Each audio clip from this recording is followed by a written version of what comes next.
Hi and welcome to another video. In this video I'm planning to give you a walkthrough of the software Audiotherm. In this software you can create your own wavetables, you can create your own loop samples and also cross-synthesis samples. It's a very versatile software to work with, and the reason I'm showing you this software is because it's the software to use if you're going to assemble wavetables and then upload them to the Audiothingies MicroMonsta.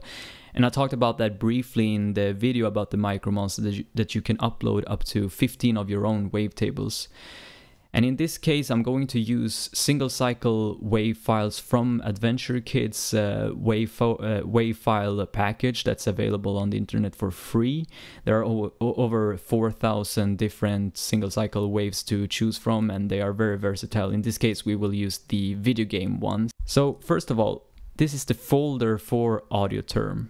And in the data folder, you have all the audio files that Audiotherm can load. So if I want to create a wavetable, I have to actually put the single cycle files in the single cycles folder or just here in the data folder, and Audiotherm will organize the files by itself. But I choose to put them in the single cycles folder immediately. So here I have a bunch of video game wave files, and you can use, I think it's 32 or 33 files in one wavetable. If Audiotherm doesn't recognize the file, it will put it in the first folder. That happened to me with single cycle wave files from Elektron's website, like Oxford Overdrive and Immortal Waves. So you have to actually reprocess those files with like Audacity or some other audio processing software to get them into the correct format. When opening up Audiotherm, it checks all the files in the data folder to see which ones it can read and which ones it can't read. But then you end up in this menu. So this is the main menu of Audiotherm. Here you can see the 4 different synthesis options. You have the first one, KTERM, wavetable synthesis using sine waves. This is actually the one that we will use to create wavetables for the Audiothingies MicroMonsta. Then you have XForm, which is using noise filtering. And this one is not an option that we will take a look at today because it's not useful for the MicroMonsta nor for my Elektron Digitakt. And then we have loop synthesis, SLOOP. This is a really interesting option to create like granular looping samples that you then can load into a sampler and use. And then we have XMRPH, which is cross synthesis, where you can combine 2 different samples and cross modulate them, and it sounds quite freaky, and we will take a closer look at it later. But first, let's create a wavetable for the MicroMonsta, and we do that by going to KTERM down here or pressing F1 on our keyboard, because these buttons actually correspond to the F keys on your keyboard. So if I press F1, I end up with KTERM. And from this menu, we have different options. We can view, if we have loaded in a wavetable, we can actually view it with a table viewer, and we can do other things as well. But the only thing we need to focus on for the MicroMonsta is the table assembler. So I'm actually going to go to the assembler directly, and here we can see all the files that were in the data single cycles folder, and we can see it here, file type single cycles. This is page 1. We can go to the next page by pushing either F1 or F2 or these buttons, or left and right with the arrows on the keyboard.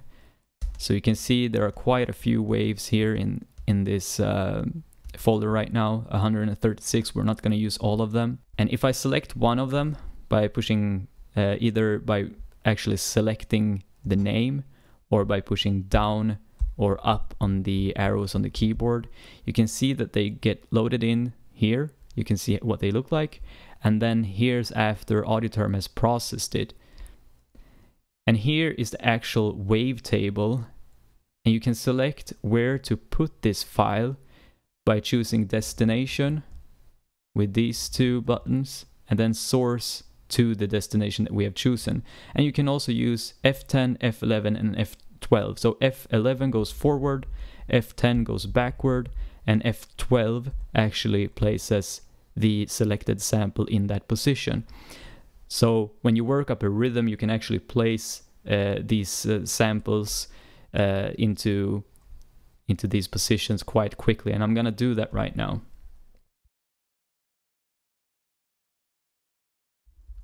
About halfway through, I have to go to the next page, so I'll just press right on the arrows on the keyboard and then down to select the top file. So now I have filled up this wavetable with all these different waves, and we can play through the wavetable by pushing RAM wavetable. And we can also play individual slices by pushing RAM slice.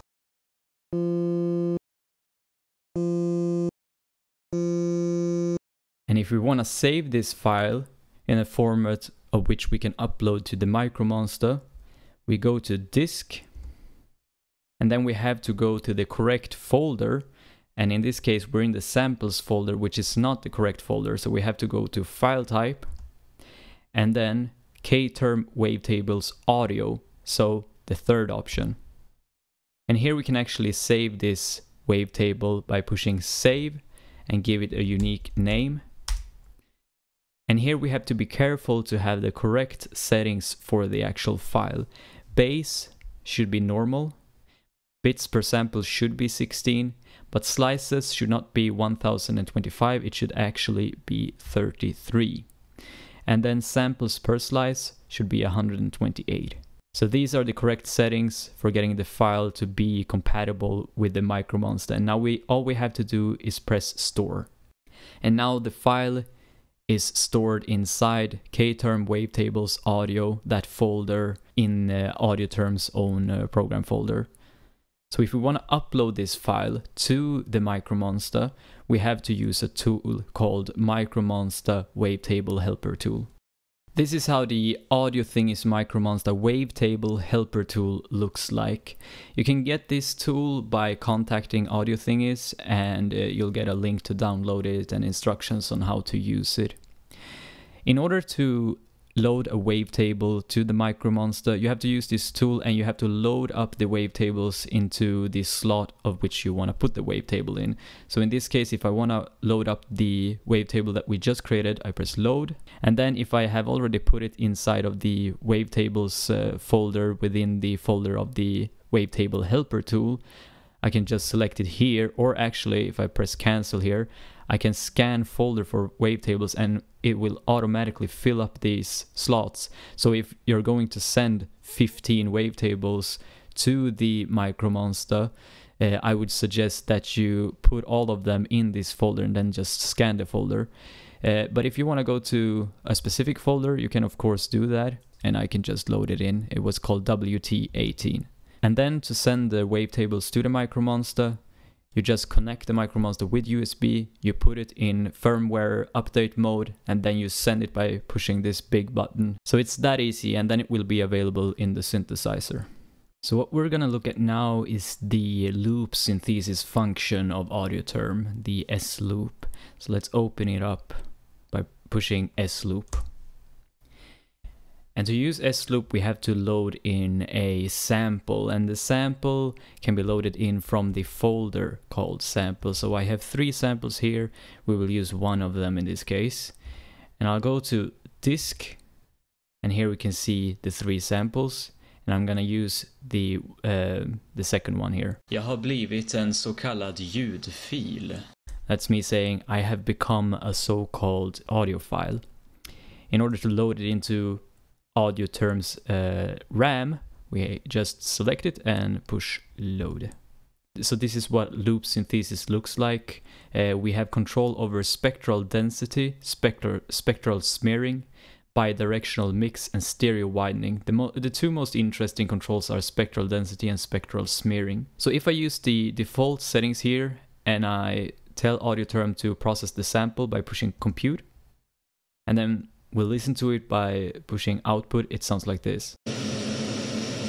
So it doesn't sound anything like the sample, but that's because we have to change the settings here. We can leave the density at 512, but we have to change the smear so it doesn't smear the sample as much. So let's change it to 8 for now and let it compute. Jag har blivit en så kallad ljudfil. So that's the result of Audiotherm processing this sample with these settings. But this doesn't sound very interesting yet. we can change the settings even more. We can have the density be a bit lower and maybe smear it a bit more, maybe 16, and press compute. So now it starts to sound like a digitally crushed and granular sample, but it's still not that interesting. So what I would like to do is take this output file and process it even more, so I can push out to in. So it will take the output file and push it here by the input file. So now the output file is the file that will be processed. So let's smear it even more, but with higher density. Let's have 512 density and smear it with 32. See what happens. So that sounds pretty cool, but you can still kind of make out what I'm saying. At least if you know Swedish, you might be able to tell some of the words. So let's reverse this sample and see what happens. That's pretty cool. I think it's a bit too smeared, so I'm gonna lower the smear to 8 and maybe lower the density as well to 128.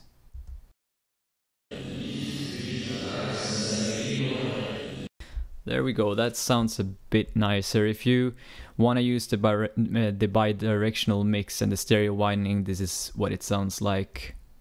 First with the bidirectional mix. And then with the stereo widening. I wouldn't advise using the stereo widening because you can do that kind of stuff in the mixing process of a track anyway. But let's use the bidirectional mix, and then let's save this sample to the disk again by pushing disk. We're in the correct folder already called samples, so I'm pressing save, and then I'll give it a name. And here we can change some of the properties of the audio file. I'm gonna turn it down to 8-bit instead of 16, just to give it extra lo-fi. And then we can change the level alignment to full range or to source, but I'm gonna leave it at full range. We can also change the loop start. So if we put it like over here, it will start there, as you can see by the output preview. So it will sound like this.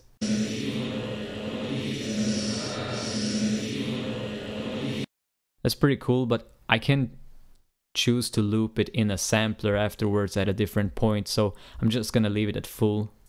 It will sound like this. So to save this file, I just press store. And you can see it's saved there.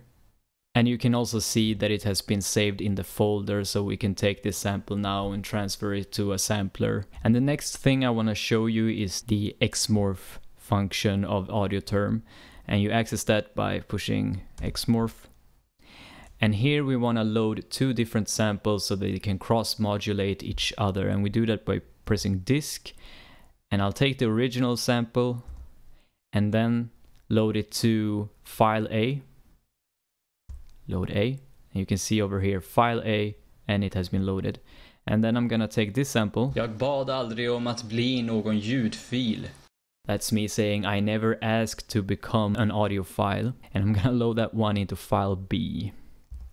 And then press load. And here we can change FFT frame size, the overlap factor. It's nothing that I'm going to touch now. I'm just gonna go on and go to compute. And what you can do here is actually change how it will cross-modulate between the samples over time. So right now, when it's cross-modulating A times B plus B times A, it sounds like this. So it sounds very weird, because there are two audio files where I'm almost saying the same thing. There are some words differing, so some words kind of disappear into noise and some words stay almost the same. But what we can do is first of all, we can push random, so you can see that this curve is how it will modulate the two samples according to these mathematical equations. And now it will sound like this. And I really like this effect, but you can also draw your own curve just by holding down your mouse button and dragging it like this. So let's try this curve. Jag har blivit en så kallad ljudfil. Let's try random again and then smooth it with the smooth button. Let's see what this sounds like. Jag har blivit en så kallad ljudfil. And of course, we can invert the curve. And we can also reverse the curve. Jag har blivit en så kallad ljudfil. And if you press sweep, you just get like this long sweep, as you can see. Jag har blivit en så kallad ljudfil. Which can be very interesting if you have, like I have here, two very simple, similar samples, but you want them to almost morph between each other. But I like the random function and just smooth it out a bit and see what we get. Jag har blivit en så kallad ljudfil. Okay, I really like that result, so I'm gonna save this file as well and then try load it into my Elektron Digitakt and play around with it. And of course, I save it in the samples folder as well. And here again, I'm gonna make it 8-bit just to get that real crunchiness, and this is what it will sound like. Jag har blivit en så kallad ljudfil. And that's it for Audiotherm. As I said, there is one more, the noise filtering wavetable synthesis function. But I'm not going to go through that one because it's not applicable to the MicroMonsta, and I don't think it's really applicable to any sampler either. You can try it out if you want to. But yeah, Audiotherm, it's not that complicated as it might look like. Once you get a hang of like that, you can use the F keys for these buttons and just the small shortcuts that you have with the arrow keys and the F buttons. It gets really quick to work with, and as long as you understand that Audiotherm basically works within the data folder. I mean, every sound file that you have should be here. Every wave file that you wanna load into Audiotherm should be here. I think maybe you can load it in a different way. There is a README file where this PDF where I read something about that, but I prefer to work with these folders only. So I hope you enjoy this video, and as soon as I'm done talking, I'm gonna just cut in some examples of the wavetable files that I have loaded into the MicroMonsta, and also a short jam with the Digitakt and the 2 samples that I made today. Okay, so I've started up my Audiothingies MicroMonsta to demonstrate how my set of wavetables sounds, and just to also demonstrate what kind of world you open up by using your own custom wavetables that you've created with Audiotherm or some other software. So let's go to wavetable number 16, which is the first one that I've created. It contains a set of sine waves that kind of sweeps to a triangle wave. And I have chosen to have like simple wavetables in the first slots, just so I have, like, for example, one bank of sawtooth waves that just have different nuances. So this is just a bunch of sine waves in this case.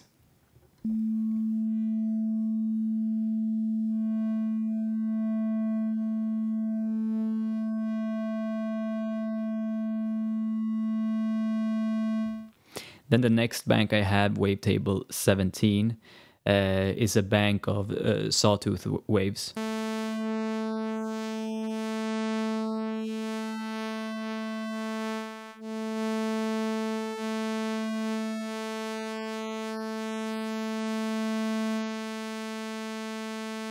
And these sawtooth waves, they might not sound that exciting on their own, but if you find one that you really like, it sounds so good with the MicroMonsta filter.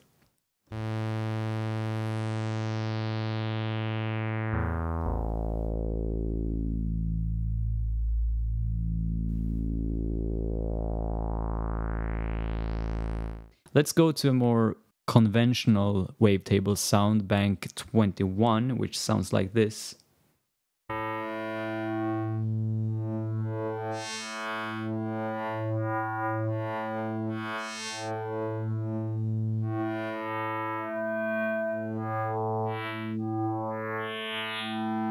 It's really interesting to just pick out these positions in the wavetable where you have just these perfect waveforms for pads or even for basses and leads, of course, but I really like them for pads. So let's find one of those sweet spots. For example, right here when you have a really mellow sound.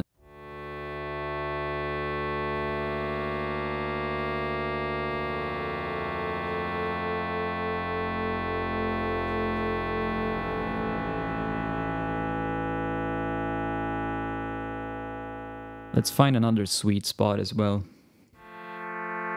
like around here.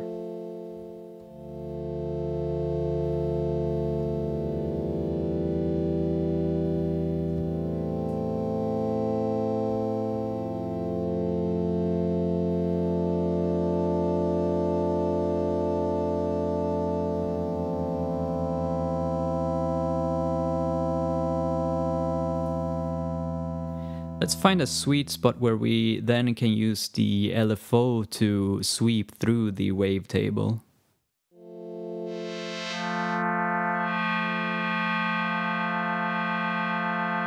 Right around here, I think.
Of course, if you want to select the different waves in the wavetable, you can go over to the no interpolation part of the wavetable. So you just scroll through all the wavetables until you end up at this wavetable no interpolation.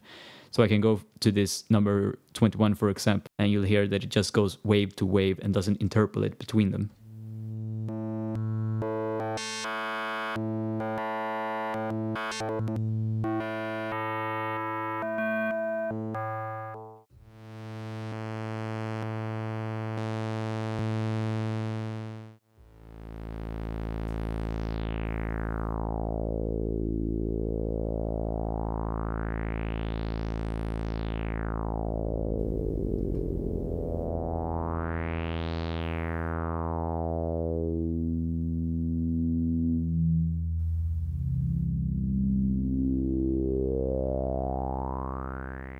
So that's it for the wavetable side of this tutorial.